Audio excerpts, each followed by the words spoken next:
Drama की शुरुआत हमारी फीमेल लीड सीमियो के साथ होती है, जो हमें अपने 3 साल पुराने क्रश हायू के बारे में बता रही होती है, जो कि कोई और नहीं हमारा मेन लीड है। सीमियो बताती है कि हायू के साथ उसका कॉलेज में 3 साल से सीक्रेट रिलेशन है, पर उसका जो लव है उसके लिए वो सिर्फ वन साइडेड है, वो उससे पसंद ही नहीं करता। यहाँ पर जीमियाओ हायू को अपने बर्थडे पर इनवाइट करने चाहती है, पर वो तो कह कर जाता है कि उसके पास टाइम नहीं है। तो जीमियाओ बस यही सोच रही होती है कि हाँ, उसकी जैसी फैटी और अगली लड़की के साथ एक रिच और हैंडसम बंदा उसे क्यों पसंद करेगा।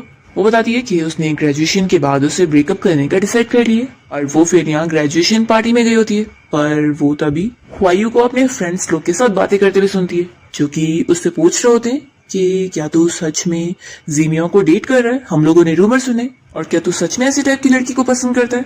तो यहाँ पर हायू तो कह देता है कि मैं बस उसके साथ मजाक कर रहा हूँ, और अभी तो नेक्स्ट मंथ में अब्रॉड जाने वाला हूँ।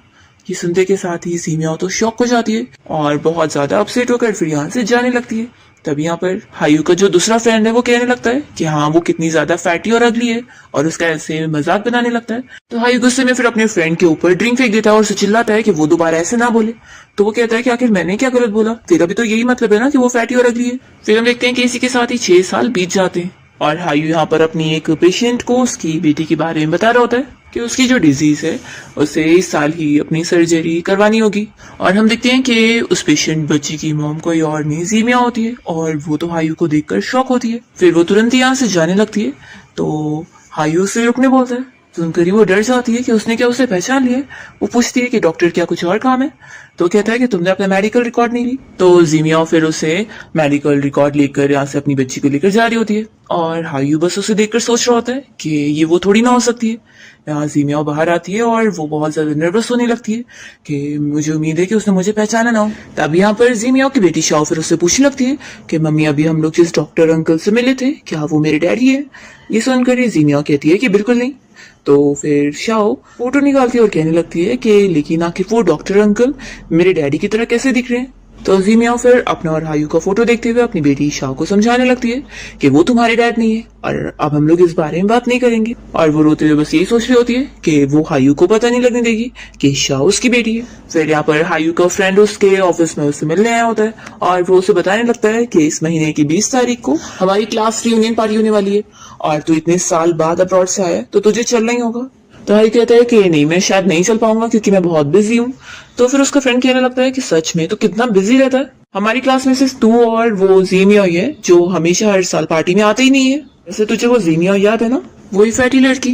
तो यहाँ पर जीमिया का नाम सुनकर हायू तो शॉक हो जाता है और फिर उसे पूछने लगता है कि वो इतने साल से क्लास रियूनियन पार्टी में नहीं आई। उसका फ्रेंड कहता है कि बिल्कुल भी नहीं, और हमारे पास उसका कोई कॉन्टेक्ट भी नहीं है।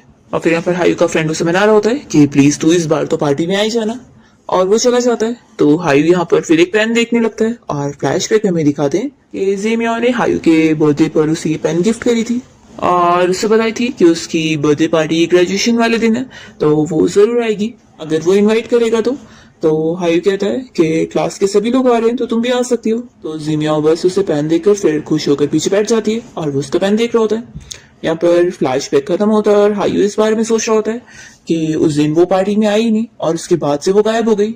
आखिर वो कहाँ गई होगी, ऐसा वो सोच रहा होता है। दूसरी तरफ हम जीमिया को देखते हैं जो कि अपने घर पे होती है, और यहाँ पर हमें पता लगता है कि वो किसी आंटी के घर पे रहती है। यहाँ पर आंटी जैसी आती है तो कहने लगती है कि शाओ की सर्जरी के लिए अगर तुम्हारे पास पैसे नहीं है तो मुझसे ले लो, उधारी समझ लो। तो जीमिया कहती है कि नहीं, आखिर आपने मुझे यहाँ पे रहने दी हो तो मैं आपसे ऐसे पैसे कैसे ले सकती हूँ। तो आंटी उसे समझा रही होती है कि तुम आखिर इतनी अच्छी हो, तुमने मेरे बेटे के इस दुनिया से जाने के बाद मेरा इतना ख्याल रखी हो और मेरी फेक डॉटर इन लॉ बन के रह रही हो, तो मैं अब तुम्हें इतना अच्छे से जानती हूँ, तो अगर कोई भी पैसों की प्रॉब्लम है तो तुम मुझे बता सकती हो। फिर जीमिया रात में अपनी बेटी को सुलाने के बाद यहाँ पर अपनी फ्रेंड का कॉल उठाती है। उसकी फ्रेंड उसे बताने लगती है कि क्लास मॉनिटर ने उसे कांटेक्ट किया था और उसके बारे में पूछ रहा था कि क्लास रियूनियन पार्टी में उसे भी बुलाया जाए। उसकी फ्रेंड कहती है कि मैंने अभी तो उसे कह दी कि मैं तुम्हारे बारे में अभी कुछ नहीं जानती हूँ। मुझे सच में इन लोगों पे बहुत गुस्सा आ रहा है, पहले स्कूल टाइम में इन लोगों ने तुम्हें बुली किए और अब तुम्हारे बारे में रूमर्स बना रहे कि तुम मर चुकी हो। पता नहीं आखिर इनका क्या हो गया। क्यों ना तुम रियूनियन पार्टी में पहुंचकर सभी को चौंका दो। तुम तो अब इतनी ज्यादा ब्यूटीफुल और पतली भी हो चुकी हो, तो वो तो देखकर शॉक हो जाएंगे। जीमिया कहती है कि अगर वो ऐसा सोच रहे हैं कि मैं मर गई हूँ तो उन्हें समझने दो। तभी उसकी फ्रेंड बताती है कि वैसे ह्वायू के बारे में मैंने सुनी थी कि वो चाइना आ गया है। और वो भी क्लास रियूनियन पार्टी में आने वाला है, तो क्या तुम चलोगी? सीमिया ये सुनकर ही शॉक होती है और तुरंत ही मना कर देती है कि मैं नहीं आऊंगी। तो उसकी फ्रेंड कहती है कि अच्छी बात है, वैसे भी तुम्हें उस बेकार पर्सन को भूल ही जाना चाहिए। फिर नेक्स्ट टाइम देखते हैं कि जीमिया अपने ऑफिस में जब काम कर रही होती है, तब यहाँ पर उसकी डायरेक्टर उससे बात करने आती है और उसे कहती है कि आज वो कोई काम से बिजी है, इसलिए वो उसकी जगह डिनर पार्टी के लिए होटल जाए।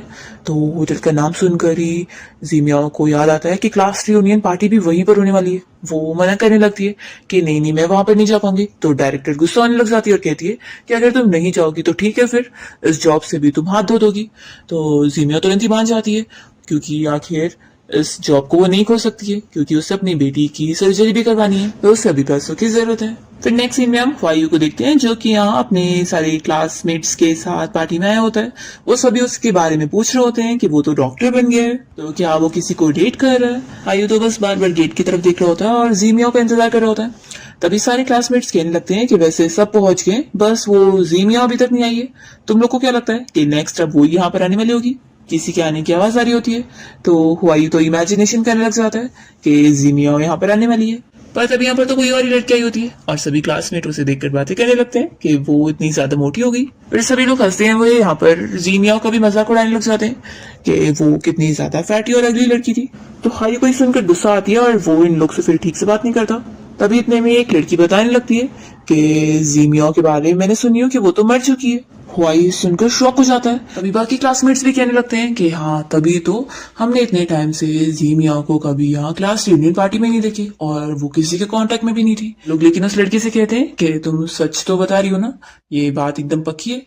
तो बताती है कि अरे मैंने खुद देखी हूँ, मैं एक बार बहुत ही बीमार थी तो मैं हॉस्पिटल गई हुई थी और वहां पर मैंने देखी थी कि जीमिया बहुत ज्यादा बीमार दिख रही थी और उसका बेली भी इतना बड़ा था, तो मुझे तो लगता है कि पक्का उसे ट्यूमर होगा।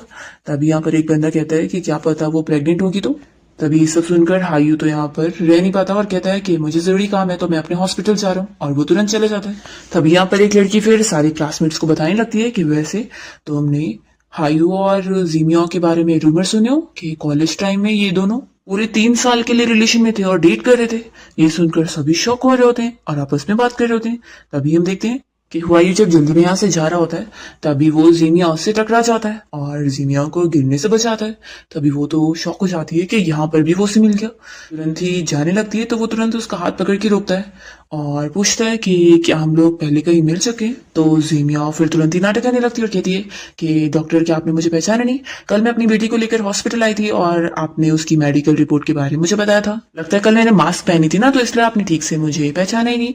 हम लोग कल ही तो मिले। हुआयूबेर सोचता रह जाता है और जीमिया तुरंत यहाँ से जाने लगती है और फिर वो यहाँ से निकलने के बाद साइड में बैठकर अपने आप को संभाल रही होती है। फिर आयु अपने घर आता है और देखता है कि उसकी मॉम और सिस्टर आए होते हैं। यहाँ पर उसकी सिस्टर उसे स्लो से बताने लगती है कि मॉम बहुत ही गुस्सा है। यहाँ पर मॉम फिर उसे डांटने लग जाती है कि तुम मुझे ये बताओ कि आखिर तुम लिंग फैमिली की डॉटर के साथ ब्लाइंड डेट पर क्यों नहीं गए? तो हाई कहता है कि मॉम मैं बिजी था इसलिए भूल गया। तो उसकी मॉम कहती है कि मुझे तो लगता है तुम ये सब जानबूझ के कर रहे हो। लास्ट टाइम भी मैंने तुम्हें एक ब्लाइंड डेट से इंट्रोड्यूस करवाई थी, तो भी तुमने यही बहाना कर रहे थे कि तुम बिजी थे। आखिर तुम मेरे दिल का भी तो कुछ सोचो ना, तुम्हारी मॉम को भी एक प्यारी सी डॉटर इन लॉ चाहिए, आखिर तुम मुझे कब दोगे? तो वायु की सिस्टर बात को संभालते हुए कहती है कि मॉम आप गुस्सा मत हो, जरूर ऐसा होगा कि आपने जो लड़कियां पहले से इंट्रोड्यूस करवाई होंगी वो इसके टाइप की नहीं होगी। वो हाई से कहती है कि मैं सही कह रही हूँ ना ब्रदर? तो हाई कहता है कि हाँ मॉम ऐसी बात है।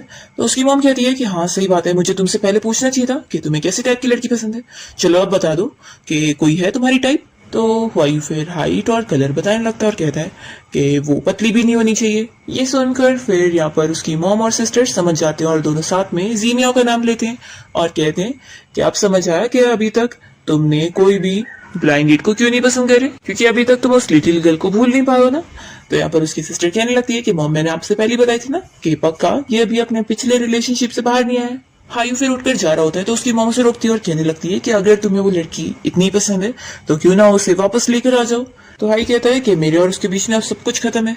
तभी यहाँ पर उसकी सिस्टर कहने लगती है कि पक्का उसी लड़की ने तुम्हें छोड़ी होगी ना, वैसे भी मुझे वो बहुत ही पसंद थी और वो ऐसी ही टाइप की थी, बहुत ही स्ट्रॉन्ग टाइप की, और उसने तो तुम्हारे सारे दिए हुए गिफ्ट भी रिटर्न कर दी थी। हायू तो फिर जल्दी से चला जाता है और यहाँ पर उसकी मॉम और सिस्टर जीमिया के बारे में डिस्कस कर रहे होते हैं कि जब वो उसके साथ रिलेशनशिप में था तो कितना खुश नजर आता था। पर यहाँ पर उसकी सिस्टर कहती है कि सच में ये बंदे को लेकिन रियलाइज ही नहीं हुआ कि ये उसे इतना पसंद करता था। वायु यहाँ अपने रूम में आने के बाद जीमियाओ का दिया हुआ लेटर देखने लगता है, जिसमें उसने उसे ब्रेकअप के बारे में लिखी थी कि अब उनके बीच में सब कुछ खत्म है और उसका दिया हुआ सारा गिफ्ट भी वो रिटर्न कर रही है। ये लेटर पढ़ के वो अपसेट हो रहा होता है।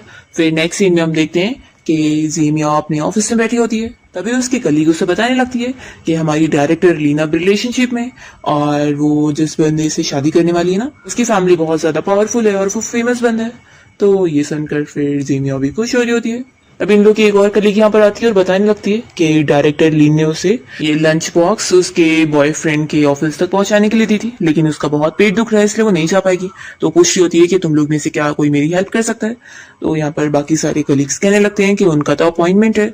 तो यहाँ पर फिर जीमिया ही फ्री होती है, वो कहती है कि ठीक है लाओ मैं ही डिलीवर कर देती हूँ। तो यहाँ पर फिर वो एम्प्लॉय उसे बताती भी जाती है कि उसे डिलीवर करने के लिए कौन सा हॉस्पिटल जाना है, और उस लड़के का नाम डॉक्टर वायु है। जीमिया ने क्योंकि हाँ बोल दी थी इसलिए उसे मानना पड़ता है। वो यहाँ जब वायु के ऑफिस के बाहर पहुंचती है तो सोचने लगती है कि सच में ये दुनिया कितनी छोटी है। डायरेक्टर लिन का बॉयफ्रेंड कोई और नहीं बल्कि वायु निकला।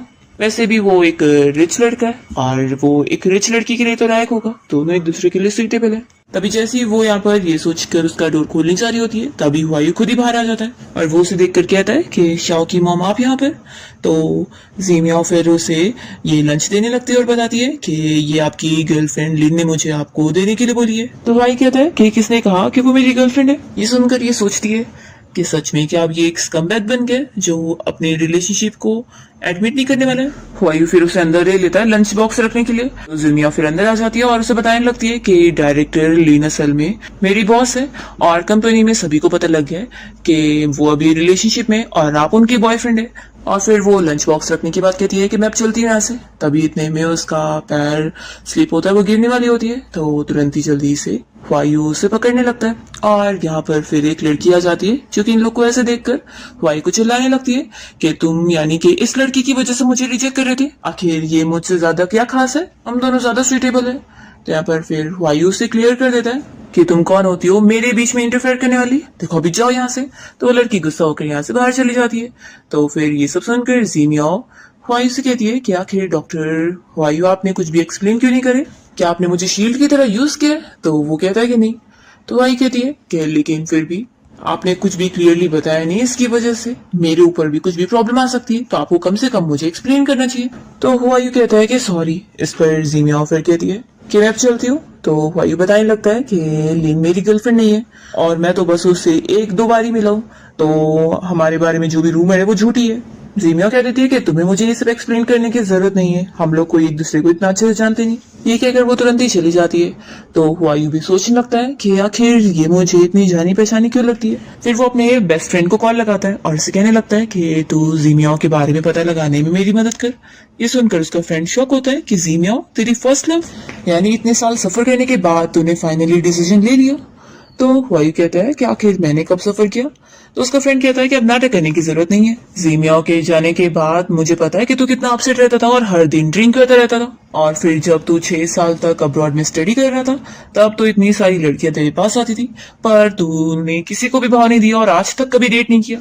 तो ये सब जीमिया की वजह से तो तू कर रहा था ना, ठीक है फिक्र मत कर, मैं उसके बारे में पता लगाता हूँ। तो यहाँ पर वाई कहता है कि ठीक है अब मैं कॉल रखता हूँ। फिर नेक्स्ट सीन में हाई अपने कार में बैठा होता है, तभी उसे उसकी फ्रेंड की कॉल आती है और वो बताता है कि उसे जीमिया के बारे में कुछ चीजें पता लगी है। ये कि लास्ट टाइम वो 6 साल पहले एक हॉस्पिटल गई हुई थी और वो प्रेग्नेंट थी, उसका बेबी भी हुआ था, पर चाइल्ड बर्थ के टाइम पर उसके और उसके बेबी की मौत हो गई। ये सुनकर वायु तो बहुत ज्यादा शॉक हो जाता है और अपसेट भी।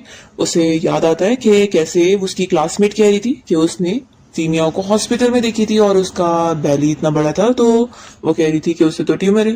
पर यहाँ पर ये समझ जाता है कि वो प्रेग्नेंट थी और वो फिर अपने और जीमिया के फर्स्ट नाइट को याद करने लगता है जब वो दोनों ही बहुत ही ड्रंक थे, और वो सोचने लगता है कि वो उसकी बेबी की मॉम थी। फिर वो हॉस्पिटल जाता है और जीमिया की वो 6 साल पुरानी वाली डॉक्टर से जीमिया की मेडिकल रिकॉर्ड फाइल मांग रहा होता है। उसके लिए वो उन्हें पैसे भी ऑफर कर रहा होता है, पर डॉक्टर गुस्से में उसे चिल्लाती है कि मैं ऐसी टाइप की नहीं हूँ जो पैसों में अपने पेशेंट की पर्सनल डिटेल्स को ऐसे रिवील कर दूं, बिल्कुल भी नहीं, इसे लेकर जाओ। तो हुआई तो यहाँ से चला जाता है और ये डॉक्टर फिर जीमियाओ को कॉल लगाती है और यहाँ पर हम देखते हैं कि हुआई जब यहाँ से बाहर निकल रहा होता है तो उसे एक दूसरा डॉक्टर मिल जाता है और कहने लगता है कि आप पैसे मुझे दे दो, मैं आपको वो मेडिकल रिकॉर्ड फाइल देने में मदद करता हूँ।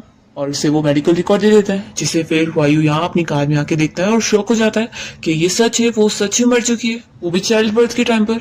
ये देखकर वो बहुत ज्यादा गुस्सा होने लग जाता है। हम देखते हैं कि यहाँ पर जीमियाओ की फ्रेंड भी उसे कॉल पे बात कर रही होती है कि तुम फिक्र मत करो, मेडिकल रिकॉर्ड हमने चेंज करवा दिए तो उसे तुम्हारे बारे में पता नहीं लगेगा, लेकिन देखो वो तुम्हारे बारे में इतना पता लगा रहा है, इसका मतलब है वो तुम्हारी केयर करता है, तो कहीं ऐसा तो नहीं कि वो भी तुम्हारे लिए फीलिंग्स रखता हो।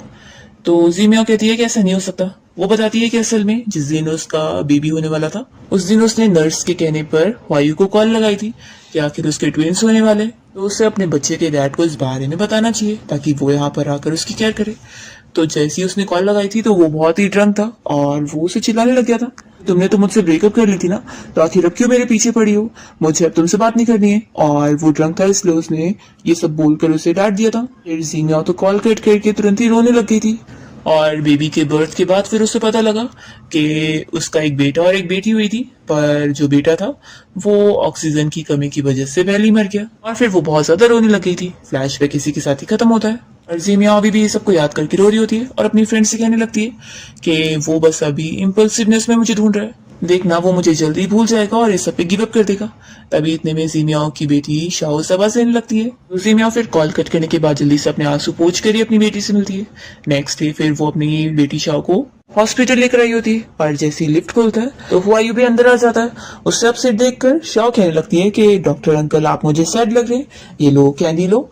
मेरी मॉम बोलती है कि कैंडी खाएंगे तो आप हैप्पी हो जाओगे। तो इसकी बातें सुनकर हुआयू फिर पुरानी चीजें याद कर रहा होता है कि कैसे जीमियाओ से जब भी सैड दिखती थी तो वो कैंडी दिया करती थी। जैसे वो जीमियाओ से बात करने जाता है तो वो उसे इग्नोर करने लगती है और कहती है कि मेरा फ्लोर आ गया और जल्दी से वो अपनी बेटी को चेकअप के लिए लेकर जाती है।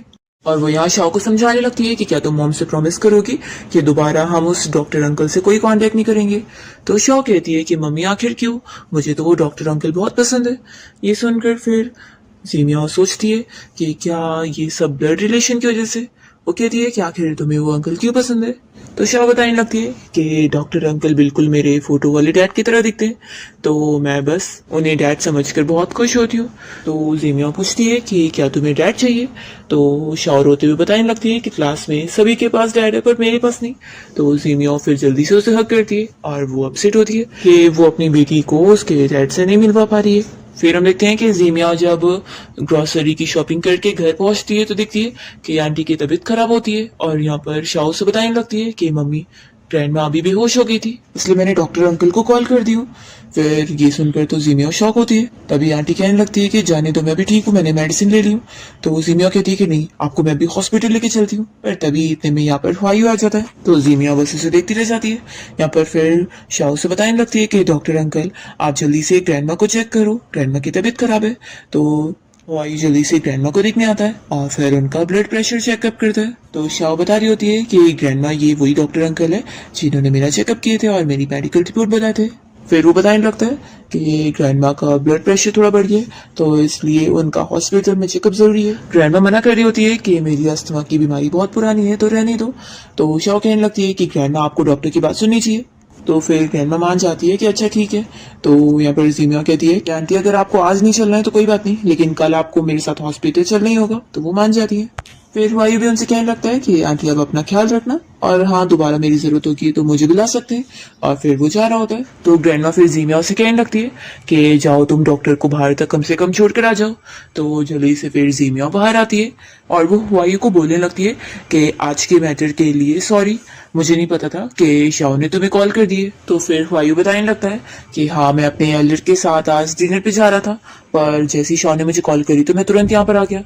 तो ये सुनकर जीमिया से सॉरी कहती है। तो हुआयू बताने लगता है कि वैसे यहाँ पास में मैंने स्ट्रीट फूड की स्टॉल देखा था। तो जीमिया कहती है कि ठीक है चलो मैं तुम्हें ट्रीट देती हूँ। और वो काफी नर्वस होते हुए जल्दी से आगे बढ़ती है।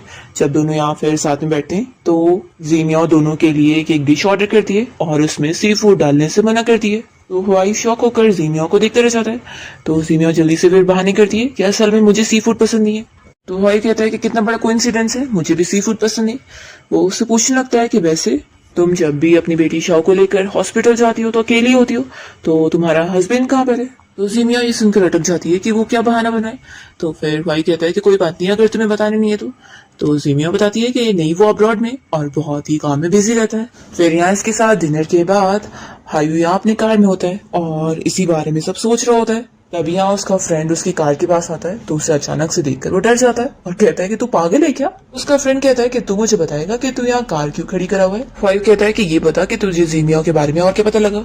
तो उसका फ्रेंड कहता है कि वैसे भी तुझे और उसे मिले हुए इतने साल हो गए, तो क्यों ना तू उसे भूल जाए, क्या पता वो अपनी लाइफ में अब खुश होगी। तो इसका फ्रेंड बताने लगता है कि मेडिकल रिपोर्ट के हिसाब से ये तो कंफर्म नहीं है कि वो जिंदा है या नहीं, लेकिन हाँ ये है कि हॉस्पिटल में वो बेबी के लिए जरूर आई थी और उसके बाद वो कहाँ गायब हो गई वो पता नहीं चला। फायर कहता है कि तू क्या श्योर है कि वो मेडिकल रिपोर्ट सही होगी? तो उसका फ्रेंड कहता है कि डॉक्टर तू है तो तुझे जानना चाहिए। ओ अच्छा, तेरे को शक हो रहा है कि किसी ने मेडिकल रिकॉर्ड चेंज किया होगा, तो उसका तो मैं नहीं बता सकता। वो बताने लगता है कि वैसे मुझे एक और फ्रेंड ने इस बारे में बताया था कि उस दिन जब क्लब में तेरी बर्थडे पार्टी चल रही थी तो वहां पर उसने जीमिया को देखा था। तो हुआई को याद आता है कि जब वो अपने फ्रेंड लोग से जीमिया के बारे में बात कर रहा था तभी उसने फील किया था कि जैसे उसने जीमिया को जाते हुए देखा। तो वो सोचने लगता है कि क्या सच में उस दिन वही थी। यहाँ पर जीमिया जैसे घर में आती है तो वो पूछती है कि आंटी आपकी तबीयत अब कैसी है? आंटी कहती है कि मैं तो ठीक हूँ, लेकिन तुम बताओ तुम्हारा और उस डॉक्टर का क्या चल रहा है?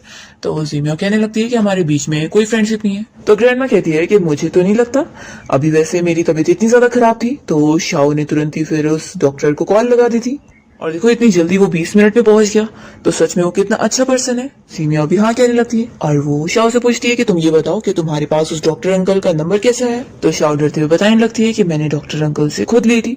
तो फिर सीमिया उसे डांटने लगती है कि उसने आखिर नंबर क्यों ली। तो यहाँ पर ग्रैंडमा तुरंत ही फिर शाओ की साइड लेते हुए कहती है कि आखिर शाओ ने क्या गलत करी नंबर लेके। सीमिया कहती है कि आंटी मैं इसे डांट नहीं रही हूँ, चलो आपके भी सोने का टाइम हो गया है तो आप भी सो जाओ, कल फिर मैं आपको हॉस्पिटल लेके चलूंगी। फिर शाओ के सोने के बाद सीमिया हायू का नंबर डिलीट करने वाली होती है, पर फिर वो रुक जाती है और उस नंबर को अच्छे से सेव करके रख लेती है और सोचती है कि काश मुझे तुमसे कभी प्यार हुआ ही ना होता। वो याद करती है और हमें फ्लैशबैक में दिखाते हैं कि कैसे हाई स्कूल टाइम में रात में जब वो अपने घर की तरफ जा रही थी तभी कुछ गुंडे लड़के उससे परेशान करने लगे थे, पर उसी वक्त ही वहां पर हुआयू आ गया था और उसने उनसे फाइट करके उसे बचाया था, तो तभी से वो उसे पसंद करने लगी थी। फ्लैशबैक इसी के साथ ही खत्म होता है और जीमिया अपनी बेटी को हक करते हुए सो जाती है। फिर नेक्स्ट मॉर्निंग वो ग्रैंडमा को लेकर यहाँ हॉस्पिटल आई होती है और उनसे बात ही कर रही होती है, तभी यहाँ पर हुआयू आ जाता है और वो कहने लगता है कि आंटी आपकी जो तबीयत है ना वो बहुत ही सीरियस कंडीशन में, इसलिए आप इसे इतनी इजी नहीं ले सकती हैं, तो मेरा मानना है कि इसका अच्छे से ट्रीटमेंट करवाए और चेकअप करे। तो यहाँ पर फिर जीमिया से कहती है कि थैंक यू डॉक्टर, अगर मुझे कुछ पूछना रहेगा तो मैं आपसे बोल दूंगी। तो वो कहता है कि हाँ और चला जाता है। फिर उसके जाते ही ग्रैंडमा तो हायू की तारीफ करने लगती है कि देखो ये कितना अच्छा डॉक्टर है, मैं उसकी पेशेंट भी नहीं हूँ पर फिर भी मेरी इतनी ज्यादा केयर कर रहा है। फिर यहाँ पे ग्रैंडमा उसे कहने लगती है कि देखो अगर तुम उसे पसंद करती हो ना तो हम उससे बात कर सकते हैं। तो जीमिया मना करती है कि नहीं आंटी मैं उसे पसंद नहीं करती हूँ। तो ग्रैंडमा फिर उसे समझाने लगती है कि तुमने क्या मुझे ओल्ड वुमेन समझी हुई हो जो बहुत ही कंफ्यूज होती है? बिल्कुल नहीं, मुझे सब दिखता है कि तुम उसे देखते हुए कितना ज्यादा नर्वस हो जाती हो। देखो मैं हमेशा तुम्हारी खुशियां चाहती हूँ और अगर तुम्हें वो बंदा पसंद है तो तुम्हें ये एडमिट करना चाहिए, नहीं तो अगर तुम उसे खो दोगी ना तो फिर बाद में तुम्हें रिग्रेट होगा। वो कहती है कि मुझे ये नहीं पता है कि पास्ट में तुम्हारे साथ क्या हुआ है और जिससे तुम इतनी परेशान हो, लेकिन जो भी है मैं चाहती हूँ कि तुम उससे भूल कर आगे बढ़ो। तो जीमिया फिर इसी बारे में सोचते हुए जब गर्म पानी ग्लास में निकाल रही होती है तभी वो नहीं देती और अपने हाथ पे गिरा लेती है। तो ये देखकर हुआयू तुरंत ही फिर उसका ठंडे पानी से हाथ धुलाता है। तो सीमिया बस उसे देखती रह जाती है और वो पुराने टाइम याद करती है कि उसने ऐसा एक और बार करी थी, तो हुआयू ने तुरंत ही उसकी केयर किया था। वो तुरंत ही फिर अपना हाथ हटा लेती है और उसे थैंक यू बोलकर जा रही होती है। तो हुआयू उसे रोकता है और कहता है कि आखिर तुम कौन से ब्रांड का शैम्पू यूज करती हो? मेरा मतलब है कि तुम हमेशा मुझे बहुत ही जानी पहचानी लगती हो, तुम्हारी स्मेल भी। तो जीमिया सोचती है कि कहीं से मुझ पर शक तो नहीं हो गया। फिर वो तुरंत ही उसे झूठ बोल देती है कि हाँ हम लोग पहले से एक दूसरे को जानते हैं। वो अपने आप को किसी और लड़की के नाम से उसे बताती है और कहती है कि वो वही क्लास की स्टूडेंट है जिसने उसे एक बार लेटर लिखकर अपना लव कन्फेस करी थी, पर उसने उसे रिजेक्ट कर दिया था, तो फिर वो दूसरे स्कूल में ट्रांसफर हो गई थी। यहाँ पर वो उसे ताने सुनाने वाले जैसे डायलॉग मारती है कि आखिर तुमने मुझे कभी पसंद ही नहीं किया तो तुम्हें मैं याद भी कैसे होंगी। और वो उसे ऐसे यकीन दिलाते हुए जाती है जैसे वो कोई और लड़की है और यहाँ से चली जाती है। और फिर यहाँ से बाहर जाने के बाद वो अकेले में अपसेट हो रही होती है और रोते हुए सोचने लगती है कि आखिर तुम बार बार मेरे सामने क्यों आ जाते हो। फिर हाई स्कूल के फ्लैशबैक में हमें दिखाते हैं कि जेमिया यहाँ हायू को चिल्लाने आई होती है और हायू से अपने कजिन ब्रदर की जगह माफी मांग रहा होता है कि उससे गलती हो गई है। तो हायू कहने लगती है कि तुम्हारी रिच फैमिली होने का कितना फायदा है ना, तुम्हारे उस कजिन ने मेरे ऊपर पैसे चुराने का इल्जाम लगाया था और अब सब नेम क्लियर भी हो गया, तो भी पूरे क्लास वाले तो मुझे चोर समझ रहे थे ना, आखिर कैसे अब मेरी इमेज क्लियर होगी। तो भाई उसे समझा रहा होता है कि देखो सच में उससे गलती हो गई है, तो तुम कहो कि आखिर मैं उसकी जगह तुम्हें कैसे कंपेंसेट कर सकता हूँ। तो यहाँ पर जीमिया फिर गुस्से में उसे कह देती है कि ठीक है फिर तुम मेरे बॉयफ्रेंड बन जाओ, अगर तुम हाँ बोलोगे तो फिर मैं तुम्हारे उस कजिन को माफ कर दूंगी। यहाँ पर ये सुनकर फिर वायु कुछ बोल नहीं पाता है। जीमिया कहती है कि देखा तुम नहीं कर सकते मुझे कंपेंसेट, और वो रोते हुए जाने लगती है। तो वायु से आवाज देता है कि ठीक है मैं तैयार हूँ। तो जीमिया सुनकर शॉक होती है और पीछे मुड़ती है। तब तक फिर वायु वहां से चला जाता है। फ्लैश में खत्म होता है और यहाँ पर जीमिया इसी बात में सोच रही होती है कि उसने वायु को इस तरीके से डेटिंग के लिए मनाई थी, लेकिन वो तो असल में उसे सच में लाइक करती थी। वो सोचती है कि लेकिन उसके लिए तो ये बस फोर्स रिलेशनशिप था, तो उसे थोड़ी ना मैं खुद से लाइक करने के लिए फोर्स कर सकती थी। दूसरी तरफ हम देखते हैं कि हुआयू यहाँ अपने घर पे आ जाता है और वो बहुत ड्रिंक करते हुए यहाँ पर जीमिया और अपनी पुरानी फोटो देख रहा होता है और फिर उसके सामने वो उसे इमेजिनेशन में दिखाई भी देने लगती है। वो उसे देखकर खुश हो जाता है और उसे हक करने जाता है। तभी उसे कह रही होती है कि मैं तुमसे नफरत करती हूँ। फिर नेक्स्ट डे हुआयू अपनी साइकेट्रिस्ट से मिलने जाता है। तभी वो उससे पूछती है कि क्या तुम अभी भी अपनी फर्स्ट लव को पसंद करते हो। हुआयू उसका जवाब नहीं देता, तो वो कहती है कि कोई बात नहीं, मैं क्वेश्चन चेंज करती हूँ। तो मुझे ये बताओ कि क्या तुम सच में ऐसा सोचते हो कि वो एक फैटी लड़की थी और ब्यूटीफुल भी नहीं थी, पर फिर भी उसकी फोर्स करने की वजह से तुम्हें उसके साथ डेट करना पड़ा? और क्या तुम ऐसा सोचते थे कि उसने फोर्सली तुम्हें अपना बॉयफ्रेंड बनाने के लिए हाँ बुलवा ली है और वो बस तुम्हारे लिए एक शेम है, इसलिए तुम कभी उसकी और अपनी रिलेशनशिप को पब्लिक नहीं करना चाहते थे? तो हुआयू उसका जवाब कहता है कि नहीं। तो फिर साइकेट्रिस्ट उससे पूछ रही होती है कि तुम्हारे माइंड में वो कैसे टाइप की पर्सन थी। तो हुआयू बताने लगता है कि वो बहुत ज्यादा स्टूपिड है, इतनी स्टूपिड कि इतने दिनों से जब उसने कुछ खाना नहीं खाई थी तो भी उसने एक सड़क पर मिली हुई कैट को अपने पैसों से खाना खिला दी थी। सच में मैं जब भी उसे कोई महंगी गिफ्ट भी देता था तो वो लेती नहीं थी और वो बहुत ज्यादा मेहनत भी करती थी। उसने मुझे अपना बॉयफ्रेंड बनाने के लिए हाँ बुलवा ली थी, पर वो फिर भी अपनी स्टडीज में बहुत मेहनत किया करती थी। इवन दूसरे लोग इतना नहीं करते थे उतना ज्यादा। तो फिर साइकेट्रिस्ट कहती है कि यानी तुम्हारी नजर में वो बहुत ज्यादा काइंड और बहुत ही हार्ड वर्किंग पर्सन थी। वही कहता है कि वो बहुत ज्यादा स्टूपिड थी। उस टाइम पर मैं उसके साथ इतना मीन था, फिर भी उसे इसकी कोई नहीं पड़ी थी, वो फिर भी मेरे साथ थी। फिर हमें फ्लैशबैक में दिखाते हैं कि कैसे हुआयू जब कोई चीज के लिए परेशान था और इतनी ड्रिंक कर रहा था तो वहां पर जीनिया उसे संभाल रही थी कि वो ऐसे ड्रिंक ना करे। तो फिर वो उसे उल्टा चिल्लाने लग गया था कि तुम बस मेरी नाम की गर्लफ्रेंड हो, तो ज्यादा क्लोज बनने की जरूरत नहीं है, तो अब जाओ यहाँ से, मुझे अकेला छोड़ दो। तो वो गुस्सा होकर जाना भी चाह रही थी, पर उसे ऐसी हालत में छोड़कर वो नहीं जा पाती है और उसे कहती है कि ठीक है तुम्हें ड्रिंक करना है ना, तो मैं भी तुम्हारे साथ ड्रिंक करूंगी। और फिर ये देखते हुए भाई तो बस शॉक रह जाता है। फ्लैशबैक खत्म होता है और यहाँ पर भाई इसी बारे में अपनी साइकेट्रिस्ट को बता रहा होता है और कहता है कि आपको नहीं लगता कि सच में वो कितनी ज्यादा स्टूपिड थी। तो फिर साइकेट्रिस्ट उसे बताती है कि मिस्टर वायु, मुझे लगता है कि आप उसे प्यार करते हैं और इतना प्यार करते हैं जितना आप सोच भी नहीं सकते। वायु मना कर देता है कि नहीं, मैं उससे प्यार नहीं कर सकता।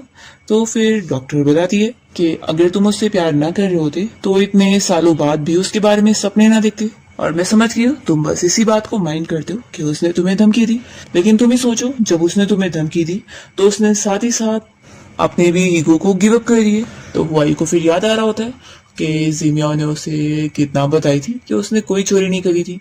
ये सब सुनकर वो कहता है कि डॉक्टर आज का सेशन यहीं पर ही एंड करते हैं। तभी डॉक्टर उससे कहने लगती है कि अब वो तुम्हारी लाइफ से तुम्हें छोड़कर जा चुकी है, तो क्यों ना तुम भी अपना ये ऑब्सेशन बंद करो। अब वो क्या पता अपनी लाइफ में बहुत ज्यादा खुश होगी, तो तुम्हें बस उसे अपनी ब्लेसिंग्स देनी चाहिए। फिर वायु यहाँ अपनी कार में आके बैठता है और जीमिया के बारे में सोच रहा होता है कि क्या वो उसे प्यार करता है। तो फिर फ्लैशबैक में हमें दिखाते हैं कि जीमिया को उसने सबसे पहली बार तब देखा था जब वो उस कैट को अपने हिस्से का खाना खिलाने गई थी, और फिर उसने दूसरी बार उसे क्लास में देखा था जब वो उसकी क्लास में शिफ्ट हुई थी और पहली बार आई थी। वो दोनों डेस्कमेट बन गए थे। इसी बारे में याद करते हुए वायु सोच रहा होता है कि इसका मतलब है कि शुरू से वही उसे लाइक करने लग गया था। फिर इतने में हुआयू को यहाँ पर कॉल आती है उसके नेफ्यू के टीचर की, और वो बता रही होती है कि आपके नेफ्यू ने यहाँ स्कूल में फाइट किया है। तो उसका नेफ्यू बाहु से आवाज देकर कहने लगता है कि अंकल प्लीज मेरी मॉम को इस बारे में मत बताना, और क्यों ना आप यहाँ पर आ जाओ स्कूल में मुझे पिक करने। हुआयू फिर स्कूल पहुंचता है और बाव से पूछता है कि आखिर यहाँ पर क्या हुआ है। तो वो बताने लगता है कि ये लड़की है ना शाओ, इसने मुझसे फाइट करी है, मैंने तो बस इसका बाल पकड़ा था और इसने डायरेक्ट फिर मेरा गला ही पकड़ ली। तो हुआयू तो यहाँ पर शाओ को देखकर खुश हो जाता है कि यानी अब वो यहाँ पर जीमिया से फ्रेंड मिलने वाला है। तभी शाओ से बहुत ही क्यूटली कहने लगती है कि डॉक्टर अंकल आप यहाँ मुझे मिल गए।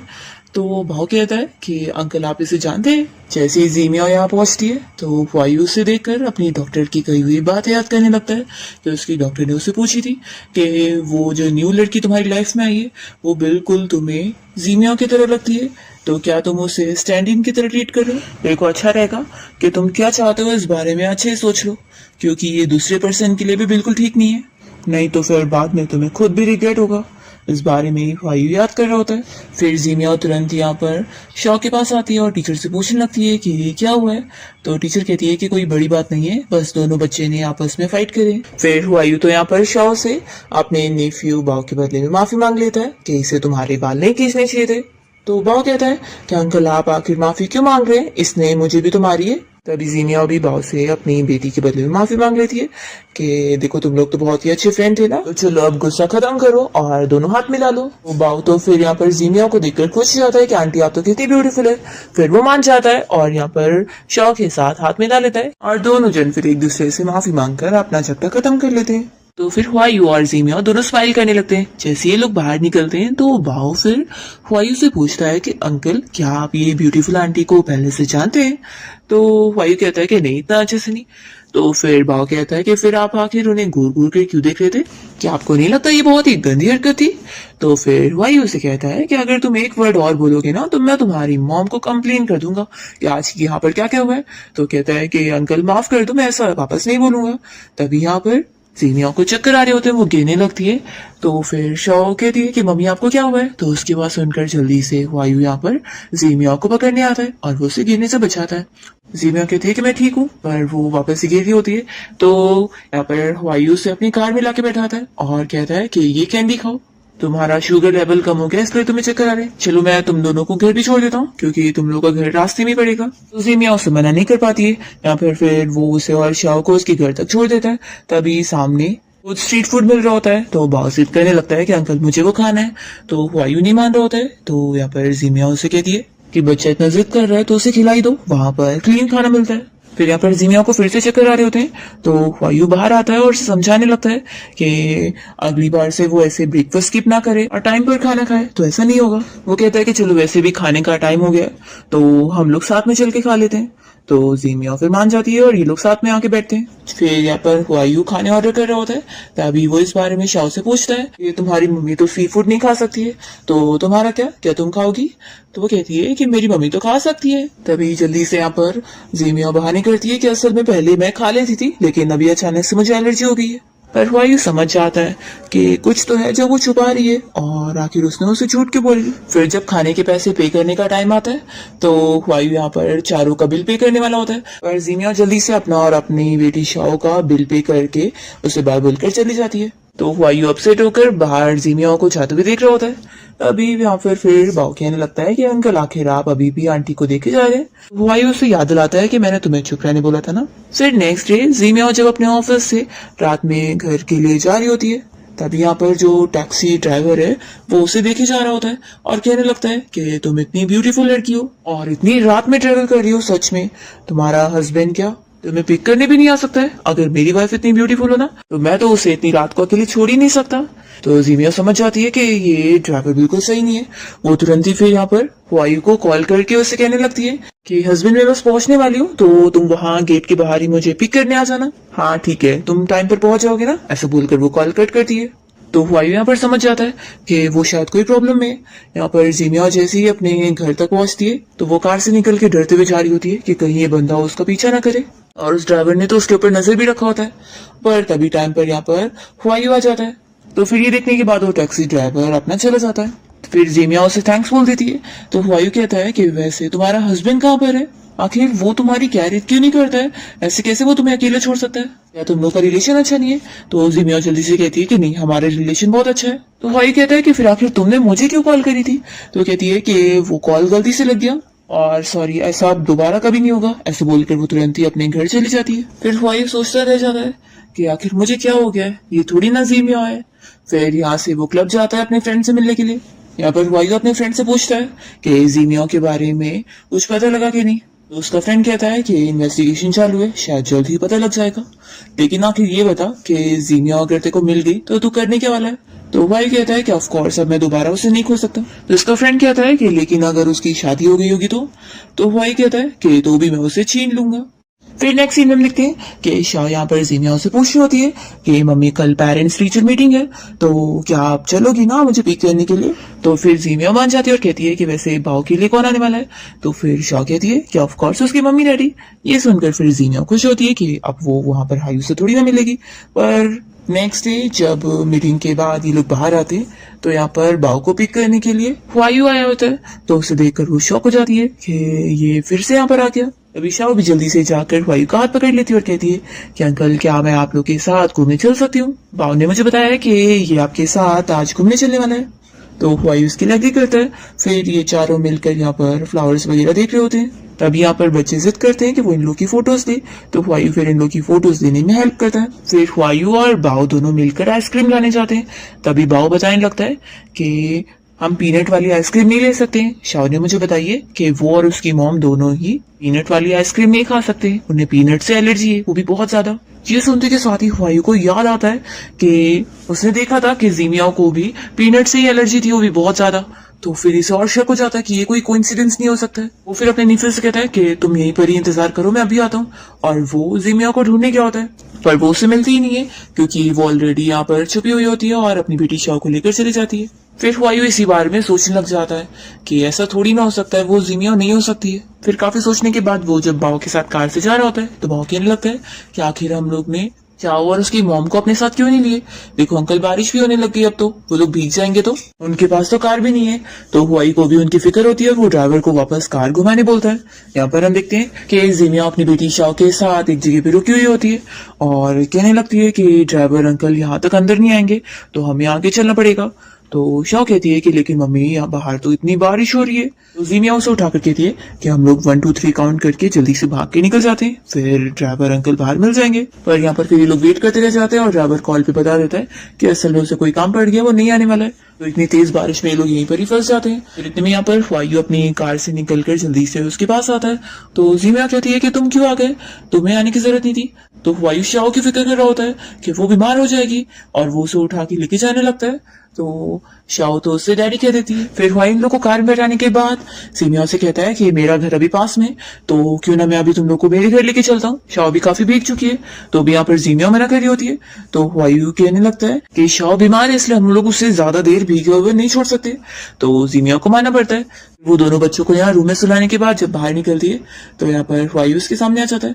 वो कहती है कि सॉरी मैं तुम्हारा शर्ट पहन ली, जब मैं अपने घर पे जाऊंगी तो तुम्हें रिटर्न कर दूंगी। तो फिर वो कहता है कि आखिर तुम मुझे अवॉइड क्यों करती रहती हो, मैं आखिर तुम्हारी बच्ची के क्लासमेट का अंकल हूँ, आखिर कुछ तो बात है।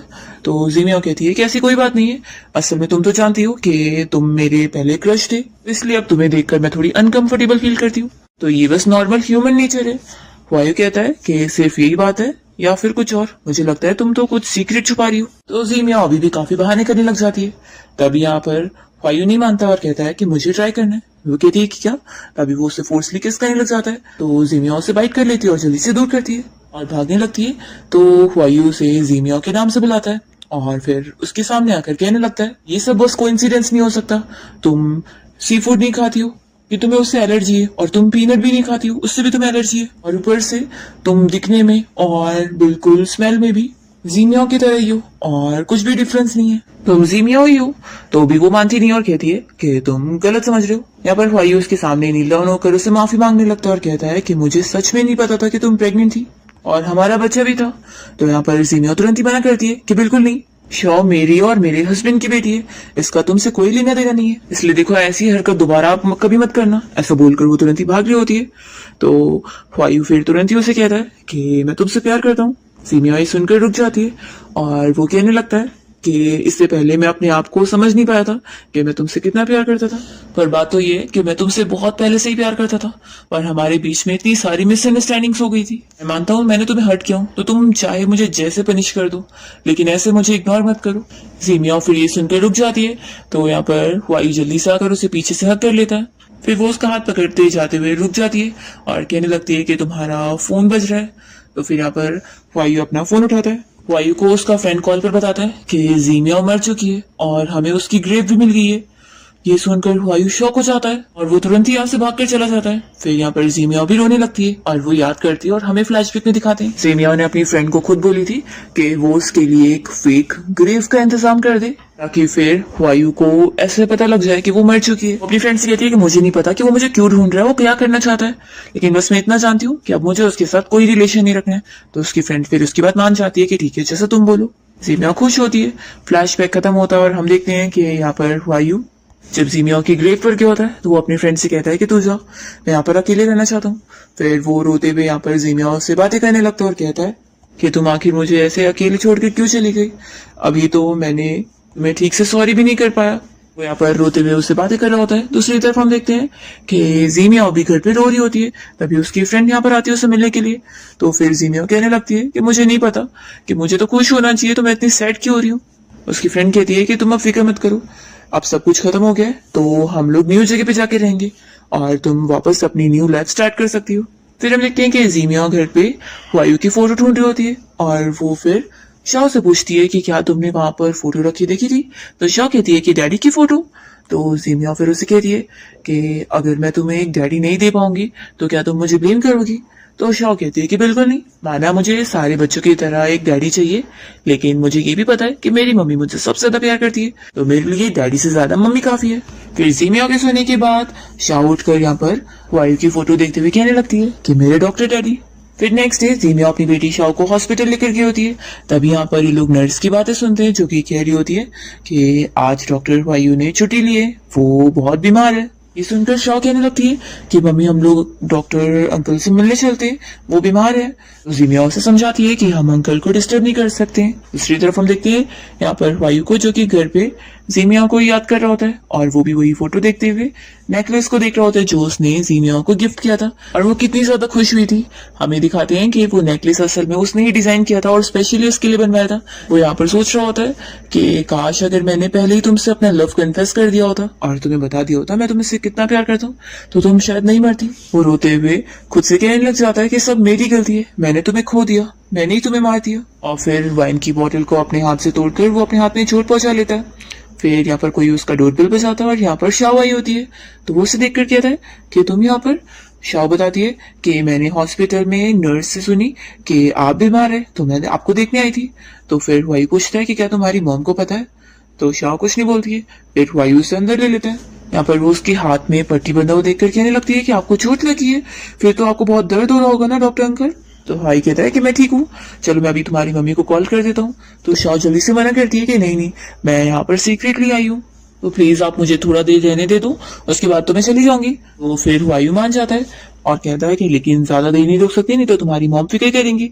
फिर यहाँ पर शाह से अपने टिफिन निकाल कर देती है और कहती है कि ये सूप है, मम्मी ने मुझे बताया कि जब भी बीमार हो तो सूप पीने से जल्दी ठीक हो जाते हैं, तो मैंने ये खरीद के लाई हूँ, आप जल्दी से पी लो ताकि आप ठीक हो जाओ। तो वायु मान जाता है और पीकर कहता है कि बहुत अच्छा है। दूसरी तरफ हम देखते हैं जीमिया अपने ऑफिस में होती है, तभी उसे अपनी बेटी शाह की टीचर की कॉल आती है और वो पूछने लगती है कि आज शाह क्या बीमार है, आज वो स्कूल नहीं आई। ये सुनते के साथ ही जीमिया शॉक हो जाती है और कहने लगती है कैसे कैसे हो सकता है, मैं खुद उसे स्कूल छोड़ने गई थी। तभी जीमिया समझ जाती है कि शाह आखिर कहाँ जा सकती है। कहती है कि टीचर मैं उसे ढूंढती हूँ, मुझे पता है शायद वो कहाँ पर होगी। फिर वो तुरंत यहाँ पर वायु को कॉल करती है और पूछती है कि क्या शाह तुम्हारे साथ है। तो वो बता देता है कि हाँ। तो जीमिया कहती है कि ठीक है, फिर मैं तुरंत ही उसे पिक करने आई हूँ। यहाँ पर फिर वायु शाह को समझा रहा होता है कि तुम ऐसे अपनी मॉम को टेंशन में डालकर बिना उन्हें बताए कहीं नहीं जा सकती हो। शाह कहती है कि लेकिन अगर मैं उन्हें बता दी तो वो मुझे आपसे मिलने नहीं आने देती। वाई कहता है कि लेकिन चाहे जो भी रीजन हो तुम अपनी मॉम को ऐसे टेंशन में मत डाला करो। तो शाह मान जाती है और कहती है कि डॉक्टर अंकल क्या आप मुझे बस एक हक कर सकते हैं। तो वो तुरंत ही उसे हक करता है। यहाँ पर फिर जीमिया पहुंचकर बहुत सारी डोरबेल बजाने लगती है। ख्वाइट जैसी डोर खोलता है तो जीमिया तुरंत ही अपनी बेटी शॉ से कहने लगती है कि तुम आखिर बिना बताए ऐसे क्यों यहाँ पर आ गई, पता है मैं कितना ज्यादा डर गई थी। वो उस पर गुस्सा करने लग जाती है कि अगली बार तुम ऐसा नहीं कर सकती हो। तो यहाँ पर फिर ख्वाइट कहता है कि अच्छा ठीक है, डांटो मत इसे। जीमिया गुस्से में शॉ से कहती है कि अब चलो। तभी इतने में यहाँ पर वायु बेहोश होकर नीचे गिर जाता है। तो ये देखकर सीमिया फिर यहाँ पर उसे बेड पे लेटा देती है और उसकी केयर कर रही होती है। और वो शॉ से कहती है कि तुम जाओ जब तक लिविंग रूम में खेलो, मैं यहाँ पर डॉक्टर अंकल को मेडिसिन दे देती हूँ, फिर उसके बाद हम लोग अपने घर चलेंगे। फिर सीमिया याद कर रही होती है कि उसकी फ्रेंड ने उसे बताई थी कि वायु हर रोज उसकी ग्रेव पर जाता है और बहुत देर देर तक बैठे रहता है। तो ये सोचती है कि आखिर तुम क्या करना चाहते हो। फिर जीमिया को यहाँ पर एक बॉक्स नजर आता है जिसमें उसकी सारी पुरानी चीजें रखी होती है और उन लोग की फोटो भी। ये देखकर वो बहुत ही इमोशनल होने वाली होती है, पर अपने आप को कंट्रोल करके वो सोचती है कि अभी हमारे बीच में कोई रिलेशन नहीं है और मैं बस इसे मेडिसिन पिलाकर चली जाऊंगी। फिर जीमिया वायु को आवाज देने लगती है कि उठ जाओ और मेडिसिन ले लो।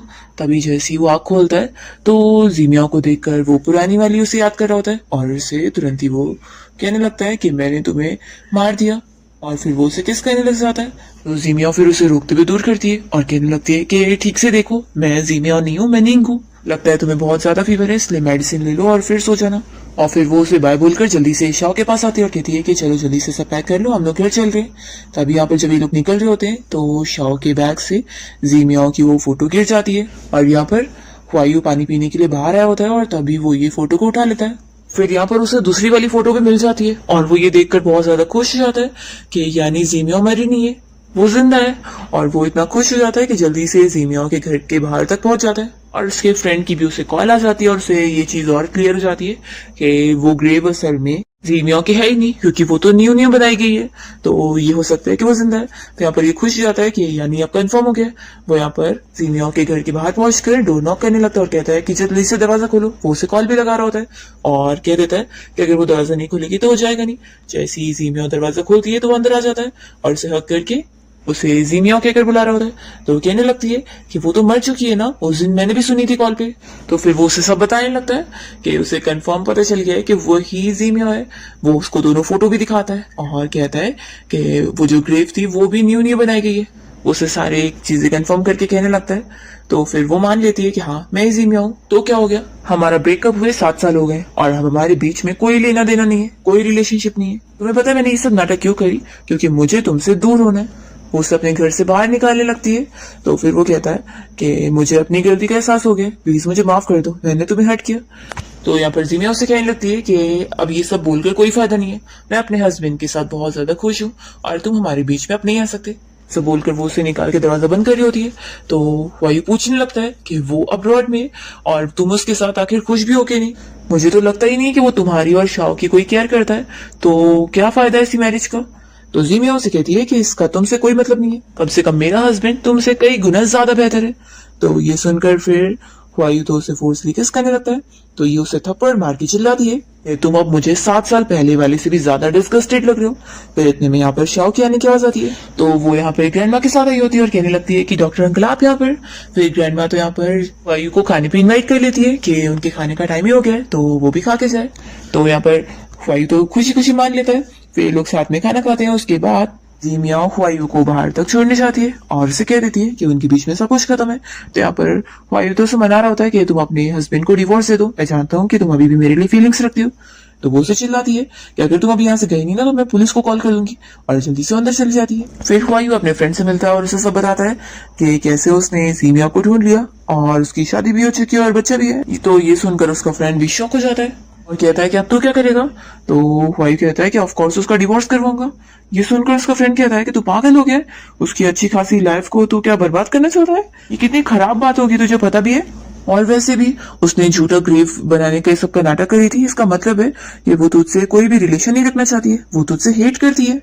तो भी वायु नहीं मानता और नेक्स्ट डे वो यहाँ पर जीमिया के पीछे पीछे उसके बॉस के साथ यहाँ पे डिनर पे पहुंच जाता है। तो यहाँ पर बॉस तो वायु को देखकर उसे अच्छे से बातें कर रहे होते हैं। जब यहाँ पर फिर जीमिया बहाने से वॉशरूम में जाती है तो यहाँ पर वायु भी पहुंच जाता है और उसे वो मनाने लगता है कि उसका हस्बैंड है तो क्या हुआ, वो चाहता है कि अगर वो उसे अपनी लवर बना के भी रखेगी तो भी वो मान लेगा। जीमिया कहती है कि अच्छा तो तुम्हें मिस्ट्रेस बन के रहना है। वो उसे किस कहने लगती है और कहती है कि तुमने क्या मुझे इतनी टाइप की लो वुमेन समझे हुए हो। ओ हाँ, मुझे याद है कि तुमने अब पार्टी में भी मेरे बारे में क्या क्या बात किए थे और मैंने अपने कानों से सुनी थी कि तुमने मुझे क्या क्या कहा था। मैंने सोचा था कि कम से कम तुम तो मेरे बारे में वैसा नहीं सोचते होंगे।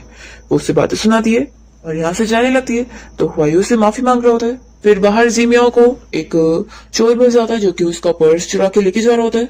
तो हुआयू ये देखकर जल्दी से जीमियाओ को उठाता है और वो उस चोर से पर्स छीन कर लेकर आता है, पर उसके हाथ में चोट लगी होती है तो ये जल्दी से फिर इसे डॉक्टर के पास लेके जाती है और फिर उसकी पट्टी कराने के बाद वो अपने घर चलने लगती है।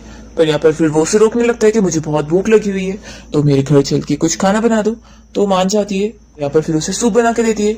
इसके बाद यहाँ पर जीमिया को किसी की कॉल आती है और वो जानबूझ के से बात करती है कि हस्बैंड तुम घर आ गए हो, ठीक है फिर हम लोग मिलते हैं। पर फिर ये सुनकर वायु बहुत जेलस हो जाता है और वो जीमिया को किस करते हुए यहाँ बेडरूम में लेकर आ जाता है। दोनों साथ नाइट स्पेंड कर लेते हैं।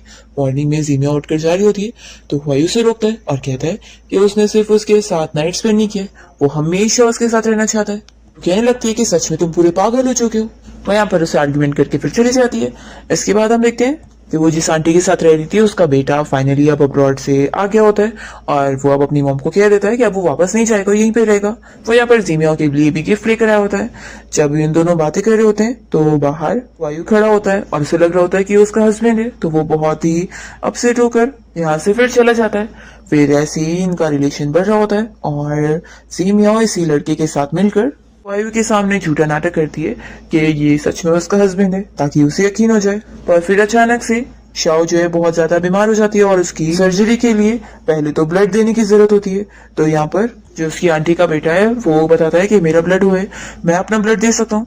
तो तुरंत ही फिर वायु से रोकता है और कहता है कि तुम पागल हो गए हो, तुम उसके डैड हो और डायरेक्ट पेरेंट्स अपना ब्लड नहीं दे सकते। तो यहाँ पर फिर जीमियाओ वायु को रोकती है और वो उससे कहने लगती है प्लीज तुम उसे ब्लड दे दो और मेरी बेटी को बचा लो।